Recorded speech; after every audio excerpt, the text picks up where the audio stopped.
Topic వద్దాం.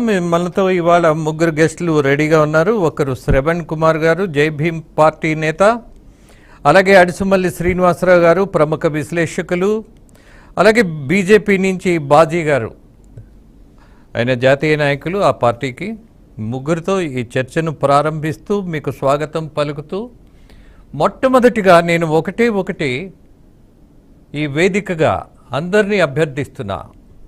రాజకీయాల్లో వాదోపవాదాలు ఉంటాయి, అలాగే ఫెయిల్యూర్స్ ఉంటాయి, పాలనలో కూడా విమర్శలు ఉంటాయి. ఇవన్నీ ఒక భాగం అయితే, బేసిక్గా ప్రజాస్వామ్యం నిజంగా సక్సెస్ కావాలి అనంటే, ఫలితాలు సాధించాలి అనంటే, ఎన్నికల సంఘం ఖచ్చితంగా బాధ్యతగా కొంత అవసరమైన చోట కఠినంగా కూడా ఉండాల్సిన పరిస్థితి ఉంటుంది.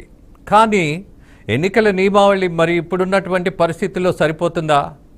కేవలం ఓట్లు అలాగే బూతులు సెలెక్ట్ చేసుకుంటూ ఎన్నికలు నిర్వహించామని తూతూ మంత్రంగా వదిలేస్తే ప్రజాస్వామ్యం సక్సెస్ అవుతుందా? ప్రజల పట్ల మాట్లాడేటటువంటి పరిస్థితి ఇవాళ ఎన్నికల సంఘంలు నిర్వహించేటటువంటి అనేకమైనటువంటి కొన్ని నియమాలను పాటిస్తూ, అలాగే అభ్యర్థులు ఎవరైతే ఉన్నారో బేసిక్గా అభ్యర్థులకు కొన్ని నియమావళి వాళ్ళు నియమించినా సరే దాన్ని ఫాలో అవుతున్నటువంటి పరిస్థితి కనపడట్లా. ఫాలో అవ్వని వాళ్ళకి నామమాత్రమైనటువంటి నోటీసులు ఇస్తారు. Can you see? ఎప్పుడైనా ఎక్కడైనా ఒక నాయకుడికి నోటీస్ ఇచ్చిన తర్వాత నువ్వు ఈ తప్పు చేసావు కాబట్టి నువ్వు శిక్షార్హుడివి అని ఎక్కడైనా ఎన్నికల సంఘం ఒక్క నిర్ణయం తీసుకున్న దాఖలాలున్నాయా? ఇదిగో సమయం మించి మీరు మాట్లాడారు అని ఒక నోటీస్ ఇస్తారు. కేవలం నోటీసులు మాత్రమే. బట్ వీటి వల్ల ప్రజలకు ఏం ఉపయోగం కలుగుతుంది? మరొక విషయం, అభ్యర్థులను మనం ఎన్నుకుంటున్నప్పుడు చాలా దుర్మార్గులు కూడా వెసులుబాటు ఉన్నటువంటి వ్యవస్థ ఉంటే మనం అనుకునేటటువంటి అభివృద్ధి ఎలా సాధించగలం? అది కూడా చాలా చాలా ఇంపార్టెంట్ పాయింట్ కదా. ఆ అంశాన్ని మనం తేలిగ్గా ఎలా తీసుకోవాలి? బెయిల్ మీద ఉన్న వాళ్ళు ఎన్నికల్లో పోటీ చేస్తారు, హత్యలు చేసిన వాళ్ళు ఎన్నికల్లో పోటీ చేస్తారు, అలాగే అప్రూవర్స్గా మారిన వాళ్ళు కూడా ఎన్నికల్లో పోటీ చేసేస్తుంటారు. What is this? దీన్ని సమర్థించగలమా? ఇలాంటి వాళ్ళు రాజకీయాల్లోకి వస్తే మీరు ఒక డేటా తీసుకుంటే ఇవాళ పార్లమెంటులో ఉన్నటువంటి పార్లమెంటు సభ్యుల్లో 80% వరకు తీవ్రమైనటువంటి నేరారోపణలు ఉన్న వాళ్ళు ఈ దేశాన్ని పాలిస్తున్నారు అని అంటే మనం ఎక్కడున్నాం? మనం ఎవరిని ఎన్నుకుంటున్నాం? ఎలాంటి వాళ్ళను ఎన్నుకోగలిగేటటువంటి పరిస్థితులు ప్రజలు నిస్సహాయంగా పడిపోతున్నారు. బెటర్మెంట్ ఏమైనా ఉన్నదా? ఎన్నికలలో పోటీ చేస్తున్న వాళ్ళని మనము ఆప్షన్ ఏమైనా పెట్టుకోగలమా అనుకుంటే అందరిది ఒకటే కులం. ఏంటా కులం?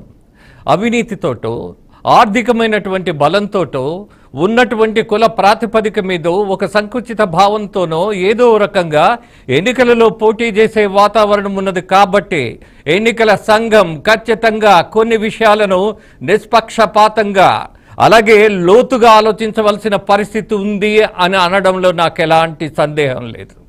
ద రీజన్ ఇస్ దట్ ప్రజాస్వామ్యం మనగలగాలి అనంటే ప్రతినిధుల యొక్క క్యారెక్టర్, అలాగే ఎన్నికల సందర్భంగా నామినేషన్ వేస్తున్నప్పుడు వేలాది మందితో రావాల్సిన అవసరం ఉన్నదా?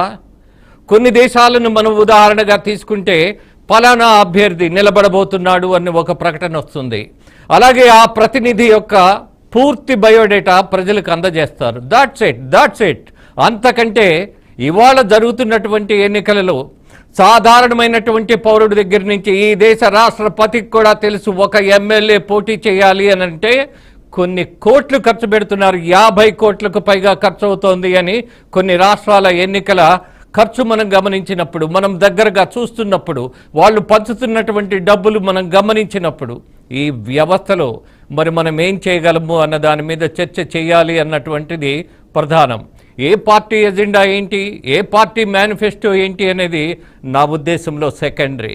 బట్ ఎన్నికలప్పుడు ఎలాంటి అర్హతలు ఉన్న వాళ్ళు ఆ ఎన్నికల్లో పాల్గొనాలి అన్నదే ప్రధానమైనటువంటి అంశంగా ఇవాళ డిబేట్లో అదే విషయంగా మనం చర్చిద్దాం.